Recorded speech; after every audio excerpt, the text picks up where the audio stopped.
नमस्कार दोस्तों, जन मुद्दों की बात धर्मराज के साथ मेरे शो में आपका स्वागत है। दिल्ली विधानसभा का चुनाव बहुत जोरों से जोर-शोर से, तेजी से चल रहा है। इलेक्शन कमीशन ऑफ इंडिया यानी भारत निर्वाचन आयोग ने 5 फरवरी को दिल्ली विधानसभा चुनाव का तिथि यानी दिन निर्धारित किया है और 8 फरवरी को यह फैसला आ जाएगा कि दिल्ली में किसकी सरकार बनेगी। जैसे ही दिल्ली विधानसभा चुनाव की तैयारियां शुरू हुई, वैसे ही कुछ खास तरीके के मुद्दे अखबारों में फ्रंट पेज से लेकर और अंतिम पेज पर कहीं भी छपने लगा। यह एक मुद्दा जो कॉमन था, जो सभी पार्टियां इस पर बढ़ चढ़कर बोल रही थी, वह था माइग्रेशन का। और खास करके अगर हम देखें तो यह माइग्रेशन कोई भारत के एक राज्य से दूसरे राज्य का नहीं था। यह भारत के बाहर से आने वाले लोगों का था। खुलकर कहें तो बांग्लादेशी माइग्रेंट का सवाल, रोहिंग्या का सवाल हर चुनाव में बहुत ही जोर शोर से उठ जाता है, खासकर तब जब सामने भाजपा हो। ऐसे में आखिर इन तमाम मुद्दों को हम कैसे समझे, इस पर बातचीत करने के लिए हमारे साथ हैं हिस्ट्री के स्कॉलर, इतिहासकार डॉक्टर अभय कुमार, जो वरिष्ठ पत्रकार भी हैं। अभय जी, मेरे चैनल पर आपका बहुत-बहुत स्वागत है। बहुत-बहुत शुक्रिया आपका जी।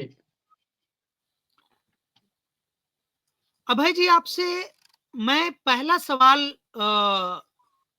करना चाहूँगा, चूँकि आप हमारे चैनल के बड़े ही चहेते स्पीकर हैं, गेस्ट हैं और बहुत गंभीर मुद्दों पर आपने अपनी बातें रखी हैं। हाल-फिलहाल में आपने जो वक्फ बिल पर जो आपने बोला, बिल्कुल वही चीज़ अभी सामने नज़र आ गया है।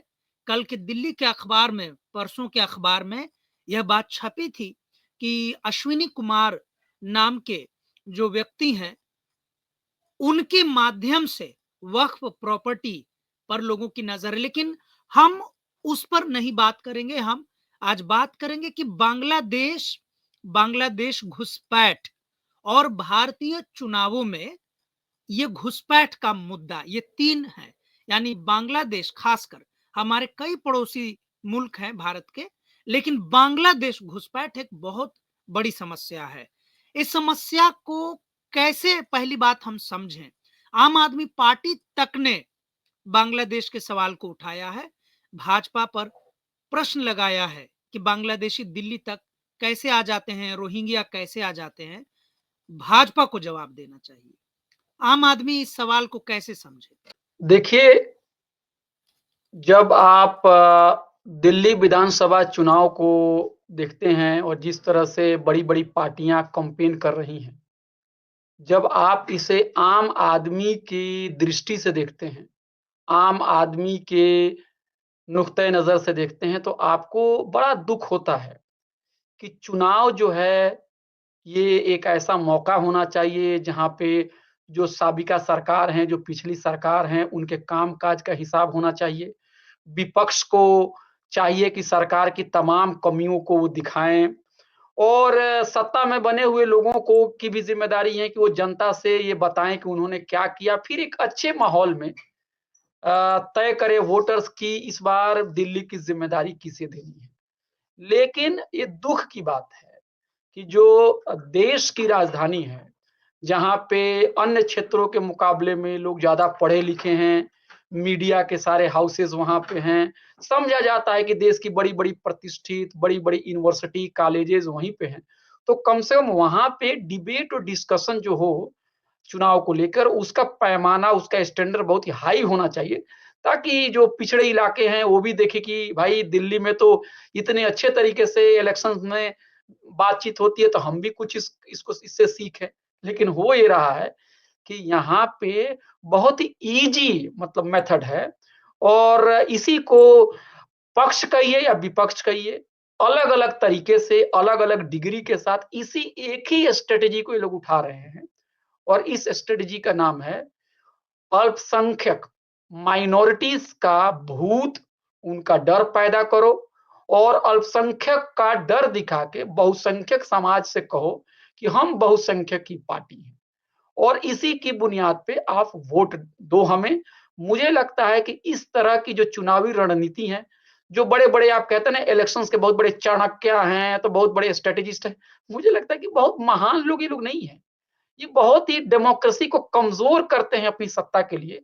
और जिस तरह से बांग्लादेश और रोहिंग्याई मुसलमानों के घुसपैठ का मामला चुनाव आने से कुछ ही दिन पहले जिस तरह से उठाया गया है, उससे देखकर पूरी तरह से जो सत्ता में बैठे हुए लोग हैं, जो राजनीतिक पार्टियां हैं, उनकी मंशा जाहिर हो जाती है। और मुझे लगता है कि ये लोग जो दिन रात देश की सुरक्षा की बात करते हैं, इनको देश की सुरक्षा से कुछ लेना देना ही नहीं है। सवाल ये है कि इलेक्शन से कुछ ही दिन पहले आप क्यों बांग्लादेशी और रोहिंग्याई मुसलमानों का सवाल उठाते हैं? झारखंड में अभी-अभी चुनाव खत्म हुआ, वहां पर भी ये मसला उठा था। अब मेरा सवाल है झारखंड में क्यों नहीं अभी मसला उठ रहा है बांग्लादेशियों का? बिहार में अभी चुनाव होने वाला है, कुछ महीनों बाद बिहार में होगा। बिहार में भी एक बहुत पॉपुलर एक हिंदी न्यूज़पेपर है, उसने भी ये दिखाया कि सीमांचल में अवैध बांग्लादेशी जो उनकी संख्या बढ़ रही है। मेरा सवाल सिर्फ इतना ही है, देश के नेताओं से है कि चुनाव आते ही बांग्लादेश और रोहिंग्याई मुसलमानों के घुसपैठ का जो मुद्दा होता है, जो सवाल होता है, वो क्यों आ जाता है और चुनाव खत्म होने के बाद वो मुद्दा वहां चला जाता है जहां चुनाव होता है। इसका मतलब है कि ये एक एक साजिश के तहत ये सब इश्यूज को उठाया जा रहा है, चुनाव का सांप्रदायिकरण किया जा रहा है। और इसलिए मैं कहीं कहीं इसको लिख भी रहा हूं कि दिल्ली चुनाव जो होने वाला है, इसमें सांप्रदायिक कार्ड जो है बड़ी तेजी से खेला जा रहा है। और इसमें पक्ष और विपक्ष दोनों अपने-अपने तरीके से अलग-अलग अंदाज में इस खेल में लिप्त हैं और ये बहुत ही दुःख की बात है। अभय जी, लेकिन ये बताइए कि मुस्लिम या अल्पसंख्यक ऐसे तमाम मुद्दे जो उठाते हैं, तो भाजपा पर तो इनका मुखालफत करने का आरोप लगता रहा है। लेकिन जो सेकुलर पार्टियां हैं, वे पार्टियां भी तो इस मुद्दे पर बहुत खुलकर नहीं, बल्कि उनकी भी भाषा भाजपा की ही लाइन पर होता है। जैसे कि आम आदमी पार्टी भाजपा पर यह कह रही है कि भाजपा को यह बताना चाहिए कि रोहिंग्या कहां से दिल्ली तक आ गया, बॉर्डर से पार करके दिल्ली तक आया, कैसे आया, भारत सरकार की सुरक्षा विफल हो रही है। तो इस प्रकार के सवाल से तो अंततः रोहिंग्या पर गाज ही गिरेगा, या बांग्लादेशी जो घुसपैठ के नाम पे अंततः हैं तो ये भी मनुष्य हैं, मानव हैं। तो कोई पार्टी भाजपा से अलग भाषा का तो इस्तेमाल अन्य पार्टियां भी नहीं करती हैं। बिल्कुल सही सवाल आपने उठाया। देखिए, सुविधा के लिए धर्मराज जी हम राजनीति को सांप्रदायिकता और सेकुलरवाद में बाँट देते हैं, कम्युनल और सेकुलर कर देते हैं। हम लोग भी जब स्टूडेंट पॉलिटिक्स करते थे तो हम लोग भी नारा लगाते थे कि communalism down down, secularism up up, है ना?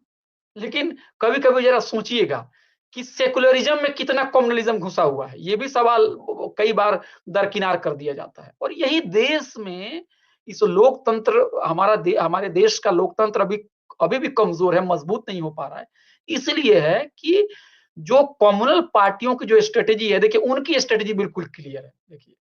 लेकिन जो सेकुलर पार्टियां हैं, नाम नेहाद सेकुलर पार्टियां, उनको भी लगता है कि अरे यार, थोड़ा बहुत कॉम्युनल का तड़का लगा के इलेक्शन जीत जाओ, क्या बुराई है।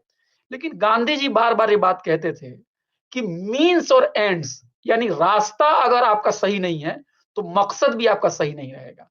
अब देखिए, मैं अगर आप कहें समय दें तो मैं पढ़ के बताऊं, एमसीडी और दिल्ली पुलिस की तरफ से एक लग रहा है कि एक होड़ लगी हुई है कि कौन ये साबित करे कि वो दिल्ली की सुरक्षा को लेकर सबसे ज्यादा वो मतलब बेचैन है, सबसे ज्यादा कमिटेड है। और उनके बीच में ये भी एक कंपटीशन है कि ये साबित करना है कि रोहिंग्याई और बांग्लादेशी मुसलमानों को भगाने में यही संस्था सबसे आगे है, यही लोग सबसे ज्यादा है। अब देखिए, दिल्ली पुलिस किसके हाथ में है, किनके ऑर्डर से दिल्ली पुलिस चलती है, ये आपको भी मालूम है। दिल्ली जो राज्य है, ये पूर्ण राज्य नहीं है, क्योंकि ये स्टेट गवर्नमेंट को लैंड और पुलिस नहीं है। तो पुलिस कहीं ना कहीं एलजी के माध्यम से केंद्र सरकार ही उसे नियंत्रित करती है, उसी के आदेशों से वो चलती है। तो पुलिस भी छापे मार रही है मुस्लिम इलाकों में, चाहे वो बसंत कुंज का इलाका हो, चाहे आपको सीलमपुर का इलाका हो, चाहे आपको कालिंदी कुंज का इलाका हो। और वो क्या कर रहे हैं कि मुस्लिम इलाकों में जा जाके कह रहे हैं कि तुम कार्ड दिखाओ, तुम कागज दिखाओ। मेरा सवाल यह है कि बांग्लादेशी मुसलमान और बंगाली भाषी मुसलमान में फर्क होता है। ये बात ये मिटा दी जाती है लोगों को कि बांग्लादेशी मुसलमान भी बांग्ला बोलते हैं और उसी तरह वेस्ट बंगाल के हिंदू और मुसलमान दोनों बांग्ला बोलते हैं। वो उत्तर प्रदेश के और बिहार के मुसलमान की तरह भोजपुरी, मगही या हिंदी या उर्दू नहीं बोलते हैं वो लोग। तो जो भी मुसलमान आपको दिख जाए, अगर वो बंगाली ज़बान को सीख रहा बोलता है, तो आप उसको बांग्लादेश कहेंगे, ये भी किसी मजबूत और किसी हेल्दी डेमोक्रेसी की निशानी नहीं है।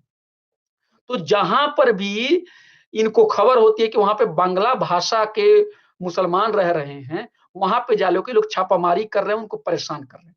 सवाल ये है कि जब वेस्ट बंगाल जो है वहां पे बांग्ला बोली जाती है और बिहार के जो भी इलाके हैं और झारखंड के जो भी इलाके हैं जो कि वेस्ट बंगाल से सटे हुए हैं, वहां पर भी बांग्ला बोली बोली जाती है। तो क्या उस इलाके से पलायन करके कोई इंसान अगर दिल्ली में नौकरी कर रहा है या झुग्गियों में रह रहा है या सफाई का काम कर रहा है या कचरा साफ करने का काम कर रहा है, तो क्या हम उसे बांग्लादेशी समझेंगे? तो ये पहली बात ये है कि बांग्लादेशी जो है वो मुसलमान और बांग्ला बोलने वाला मुसलमान दोनों एक नहीं है। इस अंतर को भी मिटा दिया जा रहा है क्योंकि आपको बहुत ही पॉपुलर तरीके में अपने नैरेटिव को परोसना है। दूसरी बात ये है, सुनिए, बांग्लादेश से अगर कोई मुसलमान दिल्ली में आता है तो आप जरा सोचिए, मैं अपील करना चाहता हूं हमारे जो भाजपा आरएसएस के भी जो समर्थित हमारे भाई है उनसे भी मैं सवाल करना चाहता हूं कि देखिए भाई, बांग्लादेश जो है अगर दिल्ली से किसी को बांग्लादेश से आना होगा तो कैसे आएगा? दिल्ली आएगा, दिल्ली के बाद उसको यूपी जाना पड़ेगा, यूपी के बाद उसको बिहार जाना पड़ेगा, है ना? बिहार के बाद उसको झारखंड जाना पड़ेगा या बिहार के रास्ते से वो आपको वेस्ट बंगाल जाएगा, उसके बाद वो बांग्लादेश जाएगा। तो 4-5 रियासत को 4-5 स्टेट को लांघ के और इंटरनेशनल बॉर्डर को क्रॉस करके दिल्ली में कोई आएगा। तो सवाल ये है कि चुनाव से कुछ ही दिन पहले ये कहां से ये मतलब एक ज्ञान हो जाता है यहाँ के नेताओं को कि बांग्लादेशी जो लोग हैं वो यहाँ पे आ गए हैं, वो घुसपैठिए हो गए हैं या रोहिंग्या मुसलमान जो है बर्मा से आ गए हैं। सवाल यह है कि अगर सही में आए हुए हैं, मैं आपकी बात को मान ही लूं, सही में आए हुए हैं और ये देश की सुरक्षा के साथ कंप्रोमाइज है, अगर मान लीजिए इस लॉजिक को मान भी लिया जाए तो कार्रवाई दिल्ली से पहले बॉर्डर पे होनी चाहिए और बॉर्डर की सुरक्षा लेकिन जी, लेकिन लेकिन लेकिन बॉर्डर की अभय जी, सुरक्षा। नहीं लेकिन अभय जी, मैं आपको यहाँ थोड़ा सा ये करूंगा, जो आप घूम के जहां पर आए हैं बिल्कुल केजरीवाल इसी बात में भाजपा के ऊपर चढ़ाई किए हुए हैं। अरविंद केजरीवाल का भी दावा इत्तेफाक से बिल्कुल यही है, क्योंकि वो कह रहे हैं कि भाजपा जो अरविंद केजरीवाल सरकार को जो घेर रही है कि दिल्ली में रोहिंग्या को राशन पहुंचा रही है, उसे सुविधा मुहैया करा रही है, घुसपैठ को बढ़ावा दे रही है आम आदमी पार्टी, तो इससे इसके जवाब में बिल्कुल अरविंद केजरीवाल इत्तेफाक है, मैं जो भी कहूं यही कह रही है जो मतलब आप कह रहे हैं। तो फिर आप में और केजरीवाल में फिर कैसे उसको अलग कहा जाएगा? बल्कि बात तो दूसरी होनी चाहिए थी। वो भी तो यही कह रहे हैं कि भाजपा ही इसका जवाब दे कि जी, केंद्रीय नेशनल सिक्योरिटी भारत सरकार के पास है, उसको पार करके और कई राज्यों को पार करके तब दिल्ली पहुंचते हैं। तो यहाँ पर अरविंद केजरीवाल संत हैं और भाजपा गलत है। ये कोई नहीं कह रहा है कि ये ऐसे मुद्दों की क्या जरूरत है, ये मुद्दा ही गलत है ऐसे समय में जब ग्लोबलाइजेशन का मुद्दा पूरी दुनिया में है, लेकिन ये मुद्दा नहीं साफ से राजनीति में आ पाए, स्पष्ट नहीं हो पाती है। देखिए आम आदमी पार्टी को जहां सुविधा मिल रही है वहां पे हो सकता है कि वो आपके आर्गुमेंट को और मेरे आर्गुमेंट को भी वो बोरो कर लें और उसी तरह की बातें बोले और कहीं कहीं लग सकता है कि हमारी बात और केजरीवाल जी की बात एक ही लगती है, लेकिन ऐसा नहीं है। देखिए इसलिए नहीं है कि आप दिल्ली के मुख्यमंत्री आतिशी जी का आप देख लीजिए, बयान देख लीजिए। उन्होंने बीजेपी के एक मिनिस्टर हैं पुरी जी, उनके ऊपर ये इल्ज़ाम लगाया कि उन्होंने रोहिंग्या मुसलमानों को फ्लैट दिया या कुछ उनको बसाने में उन्होंने मदद की। हालाँकि उसका खंडन भी पुरी जी की तरफ से आया हुआ है। एमसीडी को ले लीजिए, एमसीडी जो है वहाँ पे तो मेजॉरिटी तो आम आदमी पार्टी की है। तो एमसीडी ने क्या सर्कुलर जारी किया कि सरकारी स्कूलों में और जो हॉस्पिटल है, जो अस्पताल है, वहां पे जो तथाकथित बांग्लादेशी घुसपैठिए के जो बच्चे हैं उनकी निशानदेही की जाए और उनको बर्थ सर्टिफिकेट देने से रोका जाए। तो आप देखिए कि वहां पे आम आदमी पार्टी ने क्यों नहीं विरोध किया? जिस दिन सर्कुलर जारी हुआ वहीं वहीं उन्होंने भूख हड़ताल पे वहां पे क्यों नहीं बैठे? तो ये सब सुविधा की राजनीति सब लोग कर रहे हैं, समझ रहे हैं मेरी बात? ये सब लोग सुविधा की राजनीति कर रहे हैं। ये दूसरी बात है कि एक पार्टी सांप्रदायिकता के क्षेत्र में पीएचडी करके बैठी हुई और दूसरी पार्टियां सिर्फ डिप्लोमा करके ही बैठी हुई है ना? कोई डिप्लोमा किया हुआ है सांप्रदायिकता की राजनीति में, कोई पीएचडी किया है, कोई डबल पीएचडी करके बैठा हुआ है। लेकिन मुझे लग रहा है कि ये बहुत ही गंभीर विषय है और हमें इसको नहीं, एक लेकिन जो आप जो बोल रहे हैं, आप जो कह रहे हैं, लेकिन इसमें तो कोई भी पार्टी फिर तो वही बात है कि अंततः यह भी है कि अगर पुरी साहब ने फ्लैट दिया तो अच्छा ही किया। अगर किसी बेघर को घर दे दे तो इससे अच्छी बात क्या हो सकती है? किसी मरीज का इलाज किसी सरकार में हो जाए, इससे अच्छी बात क्या हो सकती है? किसी गरीब बच्चे को स्कूल में दाखिला मिल जाए, इससे अच्छी बात क्या हो सकती है? लेकिन जैसा कि आप कह रहे हैं कि चुनाव के समय में ये मुद्दे आते हैं, तो क्या कम से कम चुनाव के समय आ गए हैं तो ठीक ही हो रहा है? कम से कम जो एक ढका हुआ है समाज का, दकियानुसी समाज का, जिसे हम चरमपंथी समाज कहते हैं, चरमपंथ राजनीति जो समाज में ढका है, चुनाव के बहाने परत दर परत खुलकर कम से कम आ तो गया। भाजपा के बारे में तो सब जानते हैं, लेकिन अभी आपने खुद ही कहा कि आम आदमी पार्टी ने भी कहा कि बर्थ सर्टिफिकेट रोको, दाखिला मत दो। तो ये गलत है कि सही है? इस पर भी तो आप बोलिए।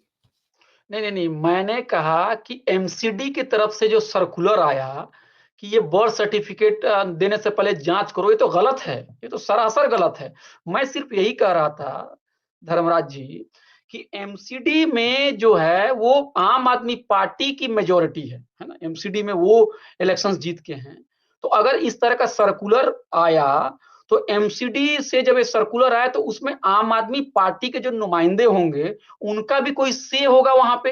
तो ये तो उनसे भी जवाब पूछना चाहिए कि ये कैसे पास हो गया। आप आम आदमी पार्टी जो बीजेपी के ऊपर इल्जाम लगा रही है वो एक हद तक ठीक है, लेकिन दूसरे निष्पक्ष लोग तो आम आदमी पार्टी से भी पूछेंगे कि जब वहां से इस तरह का सर्कुलर आया और गरीब लोग ही परेशान किए जा रहे हैं, है ना? मान लीजिए कि कोई बंगाली मुसलमान है, उसका बच्चा पढ़ रहा है, उसका सर्टिफिकेट ना मिले, उसको एग्जाम ना देने दिया जाए, उसको स्कूल से निकाल दिया जाए, तो वो जो परेशानी जो उसको झेल रहा है, तो उसके लिए तो कहीं ना कहीं अगर 1% भी उसके लिए अगर जिम्मेदार अगर कोई है तो उसमें तो आम आदमी पार्टी की भी जिम्मेदारी तय होगी। तो देखिए ये बहुत ही स्पष्ट है कि ऐसा ये लोग क्यों करते हैं। देखिए लोकतंत्र के बारे में एक बात हमें याद रखनी चाहिए कि लोकतंत्र एक ऐसा सिस्टम है जहां जनता ही सरकार बनाती है, जनता के मत से ही सरकार बनती है। अब एक और बात है, जनता जो है जिसको हम पीपल कहते हैं, वो कोई बिल्कुल एक रंग में सब पीपल नहीं रंगे हुए हैं। समाज के अंदर में वो पीपल यानी जनता के बीच में भी वो धर्म के आधार पर बटे हुए हैं, वो जाति के आधार पर बटे हुए हैं, वो क्षेत्र के आधार पर बटे हुए हैं, वो लिंग के आधार पर बटे हुए हैं, वो अमीरी-गरीबी के आधार पर बटे हुए हैं। तो जो भी पार्टियां जो इजी तरीके से सत्ता में बना रहना चाहती है, वो क्या करती है कि जनता के जज्बात के साथ खेलती है, भावनात्मक मुद्दे उठाती है, हिंदू मुसलमान का कार्ड खेलती है, मंदिर और मस्जिद का कार्ड खेलती है, आउटसाइडर इनसाइडर का कार्ड खेलती है, धरती पुत्र और बाहरी का कार्ड खेलती है। वो क्या होता है कि इससे भय का जो माहौल है ना, वो जल्दी बन जाता है और इलेक्शंस के समय में लोगों को इस तरह से डरा दो कि धमका दो कि कोई ये ना पूछे सवाल सत्ताधारी दल से कि भाई हमारे इलाके में पानी क्यों नहीं आ रहा है, हमारे इलाके में बिजली क्यों नहीं है, हमारे इलाके में सफाई क्यों नहीं हो रही है, हमारे बच्चे स्कूल में जा रहे हैं तो उनको क्यों असुविधा हो रही है, दिल्ली में ट्रैफिक जाम क्यों है, दिल्ली की सड़कें जो हैं वो गाड़ियों से क्यों हमेशा ट्रैफिक जाम लेकिन जाम रहता है। लेकिन अभय जी, भाजपा की जो राजनीति करने वाले लोग हैं, जो हिंदू कट्टरपंथी हैं, उनका बिल्कुल इन्हीं सब तर्क के लेकर समस्या वो कह रहे हैं कि इसीलिए उनके बच्चों को जो भाजपाई नेता हैं, मुँह खोलकर मंचों पे कह देते हैं कि आपके मोहल्ले में पानी इसलिए नहीं आ रहा है, क्योंकि केजरीवाल सारा पानी रोहिंग्या के मोहल्ले में भेज रहा है। आपके बच्चों का एडमिशन इसलिए नहीं हो रहा है क्योंकि सारा एडमिशन रोहिंग्या के बच्चों को मिल रहा है। आपके परिवार को हेल्थ कार्ड इसलिए नहीं मिल पा रहा है, सब आम आदमी पार्टी हेल्थ कार्ड रोहिंग्या के को दे रहा है, बांग्लादेशी घुसपैठियों को दे रहा है। यही तो बिल्कुल टिपिकल जो है बातें कह देते हैं दूसरी तरफ से लोग। अच्छा अच्छा धर्मराज जी, देखिए, एक कोई भी पत्रकार जब किसी खबर को जब वो लिखने जाता है या उसको ब्रॉडकास्ट करता है, तो उस पत्रकार की ज़िम्मेदारी होती है कि खबरों की जाँच करे, है ना? तो मान लीजिए कि मैं भाजपा का नेता हूँ और आपके चैनल पर आया, तो आपके चैनल पर मैंने आके ये कहा, आप स्वतंत्र हैं इंटरव्यू किसी का भी लेने के लिए। तो अगर मैं भाजपा का नेता बहुत ही आसान शब्द में बताना चाहता हूँ और मैं आके यहाँ से कहूँ कि देखो भाइयों, केजरीवाल साहब जो हैं, वो पूरे दिल्ली में रोहिंग्या और बांग्लादेशी मुसलमानों को आपके हिस्से का पानी और बिजली दे रहे हैं। आपके बच्चों का जो सीट है स्कूल में वो उनको दे रहे हैं। आपको नौकरी इसलिए नहीं मिल रही क्योंकि उनको नौकरी दे रहे हैं। आपको घर इसलिए नहीं मिल रहा है कि क्योंकि उनको घर में बसा दे रहे हैं। आपका नाम वोटर कार्ड में काट के उनका नाम जोड़ दिया जा रहा है और उसकी उसकी जो डेमोग्राफी है वो बदल रही है। ठीक है? मैं स्वतंत्र हूँ अपनी बात रखने के लिए। लेकिन एक पत्रकार के नाते जो भी मेन स्ट्रीम मीडिया के जो पत्रकार हैं, उनकी ये ज़िम्मेदारी है ना पूछने के लिए कि ठीक है, आपने अपनी बात रख दी, इसका क्या प्रूफ है? क्या इसका साक्ष्य है? क्या एविडेंस है? क्या जो भी दिल्ली पुलिस जो जाके किसी इलाके में जाके जाँच कर रही है, कह रही है कि रोहिंग्या मुसलमान जो हैं, वो संदिग्ध हैं, वो झुग्गियों में रह रहे हैं या बांग्लादेशी रह रहे हैं, तो क्या कोई कमीशन बना है? क्या कोई दिल्ली पुलिस ने ही कोई अपनी कोई जाँच की है? कोई रिपोर्ट कोई सामने आई है? कोई इस तरह की कोई बातें आई हैं? किसी बड़े पत्रकार ने क्या डेटा से और साक्ष्य से इन सब चीज़ों को सामने लाया है कि आप कहेंगे कौवा कान लेके चला गया तो हम कौवा के पीछे चले जाएँगे? ये क्या होता है कि मुद्दों से भटकाना है। अब देखिए, झारखंड चुनाव को भी मैंने बहुत करीब से देखा। झारखंड चुनाव में भी यही बात आई कि जो भी आदिवासी के इलाके हैं, वहाँ पे बांग्लादेशी लोग घुस जा रहे हैं। वहाँ पे उनकी डेमोग्राफी बदल दे रहे हैं, वहाँ बिल्कुल। की महिलाओं के साथ शादी कर ले रहे हैं, वहाँ की ज़मीनें हड़प ले रहे हैं और आदिवासियों को जो है उनका जीना मुहाल कर दे रहे हैं। तो सवाल ये है, ये इतनी महान बातें जो आपने कही, तो कोई आप इंक्वायरी किए हैं? कोई रिपोर्ट है जिसको हम पढ़ सकें? होम मिनिस्ट्री के वेबसाइट पे कोई ऐसी रिपोर्ट है? कोई ऐसा कमीशन बना हुआ है? क्या आपने इस तरह की बातें को जो हमारे पड़ोसी मुल्क है उनको कोई खत और कोई चिट्ठी लिख के बात बताई है कि देखिए साहब आपके यहाँ से ये लोग आ रहे हैं, आप इसको कंट्रोल कीजिए। आपने क्या किया? कोई ज़िम्मेदारी आप नहीं लेंगे, लेकिन आप कुछ भी कह के निकल जाएँगे। तो झारखंड की जनता ने तो भाजपा को के दुष्प्रचार का जवाब दे दिया। अब देखिए, दैनिक भास्कर एक बड़ा ही मकबूल पेपर है। 1-2 दिन पहले उसमें एक रिपोर्ट सीमांचल से आई हुई है। उसमें ये कहा जा रहा है कि सीमांचल में हिंदुओं को पटाखा जलाने से रोका जा रहा है। सुन लीजिए, हिंदुओं को तरह-तरह के मुसलमान जो हैं, उनके साथ भेदभाव कर रहे हैं, उनका जीना मुहाल हो गया है ना? और वहाँ पे सीमांचल एरिया में डेमोग्राफी बदल गई है। वहाँ डरे हुए हैं मुसलमान के भय से सीमांचल में हिंदू डरे हुए हैं। तो मेरा सवाल है और सुनिए, भाजपा के नेताओं का उसमें बयान भी है। जो मंत्री हैं उनका भी बयान है। मेरा सिंपल सा सवाल है मेरे भाई, मैं ये सवाल किसी मुस्लिम समुदाय से नहीं करना चाहता हूँ, मैं हिंदू समुदाय से सवाल करना चाहता हूँ, मैं भाजपा के समर्थक से सवाल करना चाहता हूँ।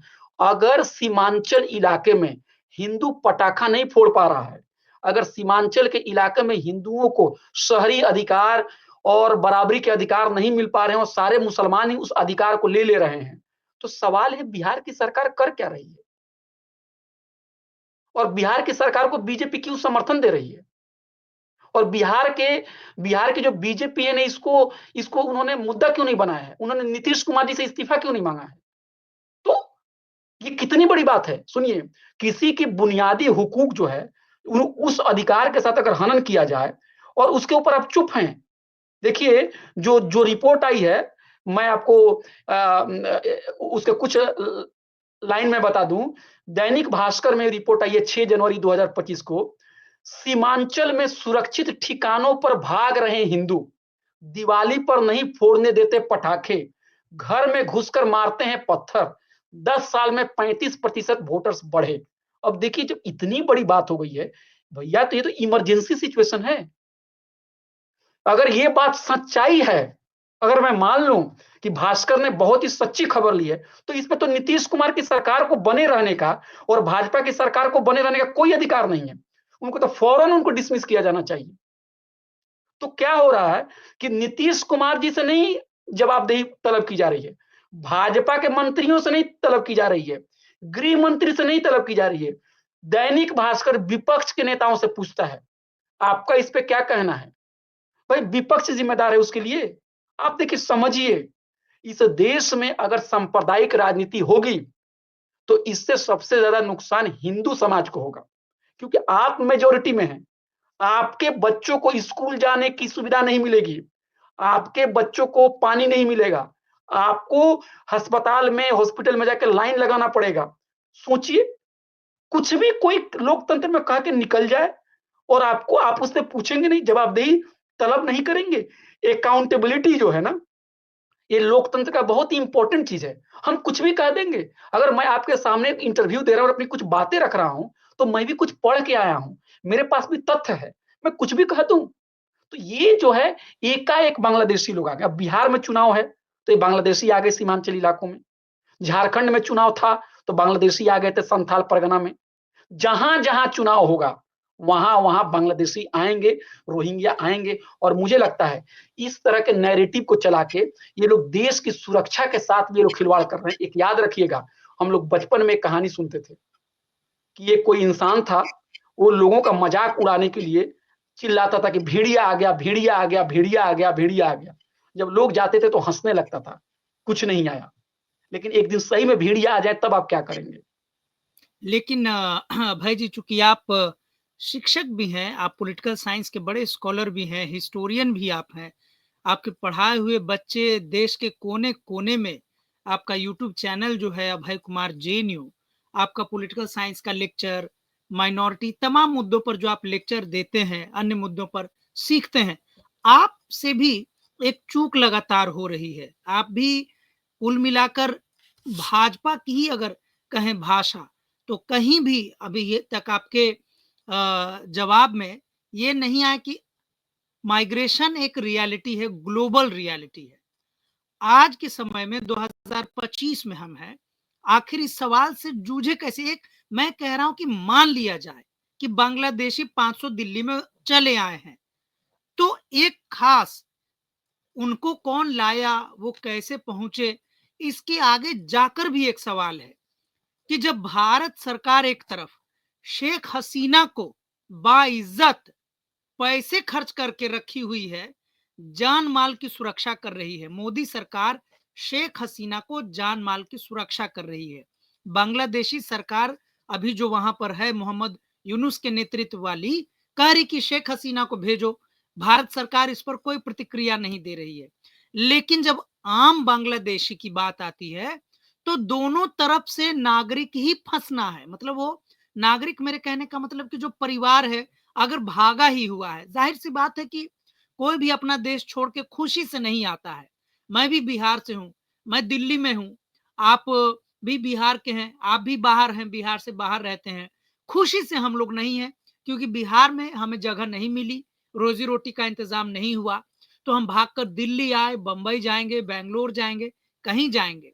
तो बांग्लादेशी अगर हैं दिल्ली में, तो कोई पार्टी ये क्यों नहीं मुद्दा उठाती है कि इनको नागरिकता दे दी जाए, इनको रहने-सहने का बंदोबस्त, इनका इलेक्शन कार्ड बना ही दिया जाए। ये टंटा ही खत्म हो जाए कि 500 बांग्लादेशी अगर घुस भी आए हैं तो उनकी राजनीति करते हुए तमाम हिंदू और मुसलमान जो भारत के नागरिक हैं, उनके मुद्दों पर 500 बांग्लादेशियों का मुद्दा भारी पड़ जाए। इस पर भी तो आप जैसे पॉलिटिकल साइंटिस्ट, हिस्टोरियन का कोई सलाह होगी सरकार को, विपक्ष को, इस पर तो बात नहीं हो पाती है।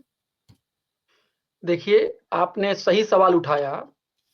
जो कुछ भी भारत में हो रहा है ना, बांग्लादेशी का डर दिखाया जा रहा है या रोहिंग्या का डर दिखाया जा रहा है, ये अगर आप एक ग्लोबल पर्सपेक्टिव में देखें, तो इसे हम कहते हैं कि एक तरह का एक रेसिज़्म है। सुन लीजिए, एक तरह का है कि जो माइग्रेंट्स जब वो आ रहे हैं, तो उनके एंटी माइग्रेंट्स पॉलिसीज है, और ये चीजें कमोबेश ये चीजें यूरोप और अमेरिका में भी देखी जा रही है ना? देखिए अमेरिका जो है, वहां पे माने यूनाइटेड स्टेट्स ऑफ अमेरिका मैं कह रहा हूं, तो वहां पे जो भी लोग जाके बसे हैं, कौन लोग बसे हैं उसमें ज्यादातर जो लोग हैं, जो बाहर से आए हुए हैं, वो लोग आके आपको यूरोप के विभिन्न कंट्री से जाके वहां पे बसे हुए हैं, जो आजकल ताकतवर वर्ग उन्हीं का है। लेकिन उनके तरफ से भी आप देखेंगे कि जब एशियन और अफ्रीकन जाते हैं तो वो भी उनके साथ आउटसाइडर के तौर पर ट्रीट करते हैं। उसी तरह से आप देखेंगे कि जो अंग्रेज हमारे देश पे रूल किए हैं, है ना?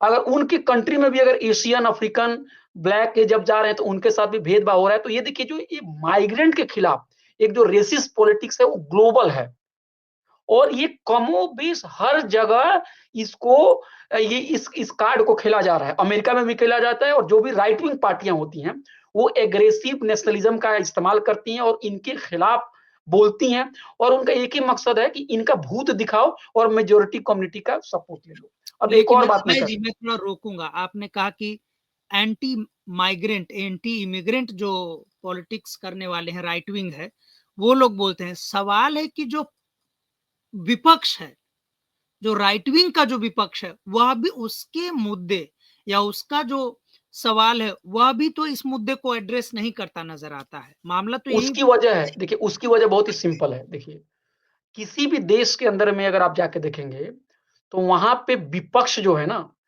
विपक्ष भी डर रहा है कि हम एक नई राजनीति खड़ा करें। विपक्ष भी जो है उसकी भी यही कोशिश है कि कुर्सी जो है ना, आपकी कुर्सी मेरे पास आ जाए। सिस्टम बहुत ज्यादा बदल रहा है कि नहीं बदल रहा है, इससे हमको कोई मतलब नहीं है। देखिए इससे बहुत ज्यादा मतलब नहीं है, इसलिए है ना कि ये इसलिए पक्ष और विपक्ष के बीच में जो दूरियां हैं, पक्ष और विपक्ष के बीच में जो आइडियोलॉजिकल डिफरेंसेस थे, उसका भी ये उसका भी ह्रास हो रहा है। वो भी अब एक क्लोज आने शुरू हो गए, और इसी को हम लोग पॉलिटिकल साइंस में कहें कि आइडियोलॉजी का नाश हो रहा है। आपको सब लोग देखेंगे, दोनों आदमी एग्री कर जाते हैं, दोनों आदमी एग्री कर जाते हैं, तो ये भी लोकतंत्र के लिए सही नहीं है। ये कॉम्प्रोमाइज करते हैं विपक्षी पार्टियां भी। आप देखिए जैसे राम मंदिर का इशू ले लीजिए, तो राम मंदिर के इशू में विपक्ष के पोजीशंस को देख लीजिए। जो जो सत्ताधारी दल है उनका तो क्लियर है भाई कि उनको राम मंदिर के ऊपर क्या करना है, लेकिन जरा विपक्ष को जाके आप देख लीजिए कि वो उनसे ना राम मंदिर के इश्यूज का क्रिटिसाइज किया बनता है, और ना उसको वो लोग एक्सेप्ट कर पाते हैं। एक्सेप्ट पूरी तरह से करेंगे तो लगता है कि फिर सत्ता और विपक्ष का जो भेद है वो मिट जाएगा। और उनको इस बात का भी डर है कि अरे ज्यादा अगर हमने अलग राय रखी तो पता नहीं कहीं ऐसा तो नहीं हो कि मेजोरिटी कम्युनिटी की मतलब की नजरों में हम बिल्कुल अलोकप्रिय हो जाए।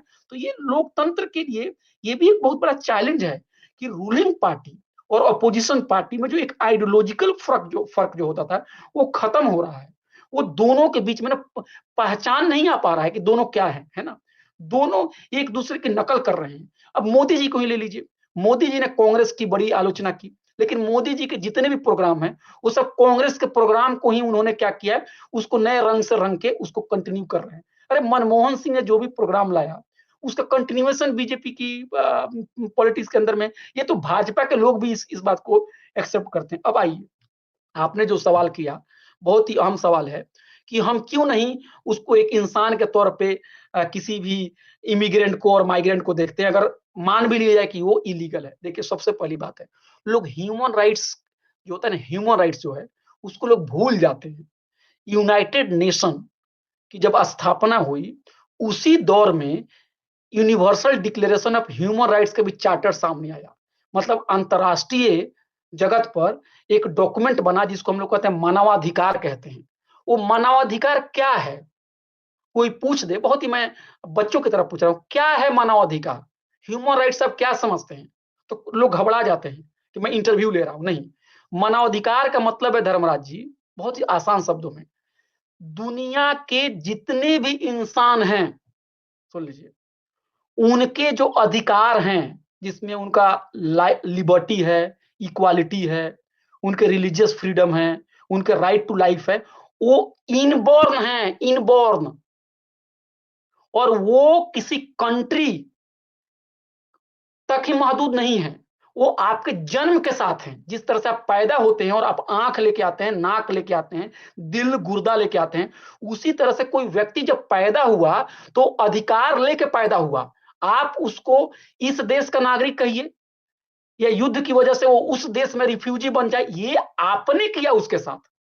ये अगर आप रिफ्यूजी बनते हैं, मान लीजिए अगर आप रिफ्यूजी बन जाते हैं, किसी देश के आप नागरिक हैं, लेकिन जब युद्ध होगा तो हो सकता है आप रिफ्यूजी बन जाए। तो आपका रिफ्यूजी होने में आपकी कोई गलती नहीं है।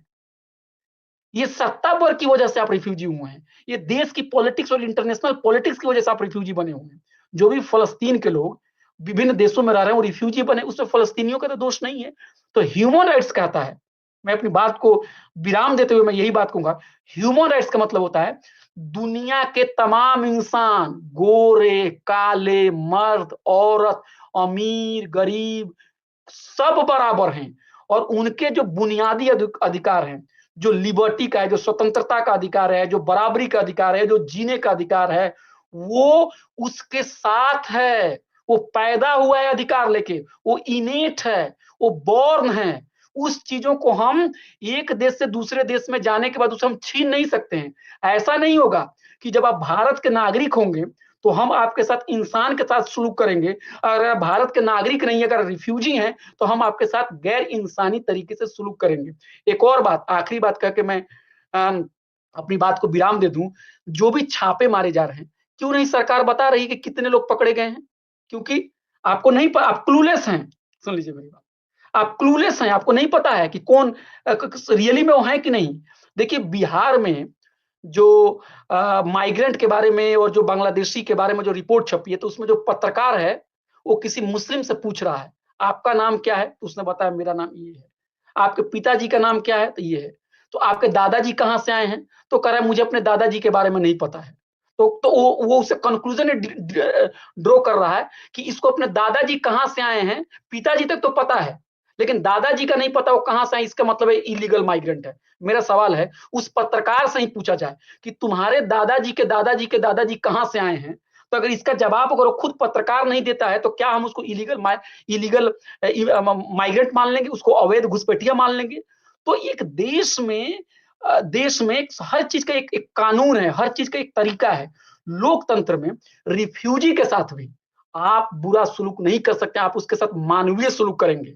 और अगर कोई तथाकथित तौर पे अगर बांग्लादेशी रिफ्यूजी भी और माइग्रेंट भी कोई निकलता है या इमिग्रेंट भी निकलता है जिसे आप तथाकथित अवैध कहते हैं, मुझे नहीं मालूम है, तब भी उसके साथ एज ए ह्यूमन राइट्स के एक मतलब स्टूडेंट होने के नाते मैं उसके ह्यूमन राइट्स की वकालत करूंगा। आप उसे जेल में नहीं डाल सकते हैं, आप उसे कंसंट्रेशन कैंप में नहीं डाल सकते, आप उसके साथ अमानवीय व्यवहार नहीं कर सकते। और ये बात मैं हिंदुस्तान के लिए नहीं कह रहा हूं, ये बात मैं दुनिया के तमाम रिफ्यूजी के लिए मैं बात कर रहा हूं। इसलिए ह्यूमन राइट से बढ़ के कोई कानून नहीं।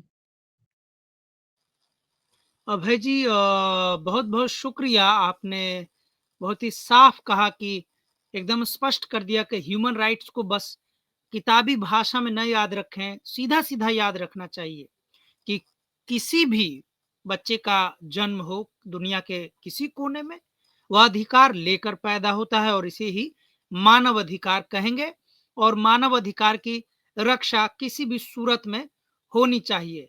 इतने महत्वपूर्ण मुद्दे पर आपने बड़े ही सरल शब्दों में, बड़ी बेबाकी के साथ आपने अपने विचार रखे और मेरे दर्शकों के लिए आपने यह भी बताया कि क्यों चुनाव से ठीक कुछ दिन पहले, चंद रोज पहले ऐसे मुद्दे आ जाते हैं और असली मुद्दे इन मुद्दों के नीचे जानबूझकर ढक दिए जाते हैं। मैं अपने दर्शकों की तरफ से आपका शुक्रिया अदा करना चाहूंगा कि आपने बड़ा ही बेशकीमती समय मेरे चैनल दैनिक अंबेडकर को दिया। बहुत बहुत शुक्रिया भाई जी। जी, धन्यवाद, धन्यवाद।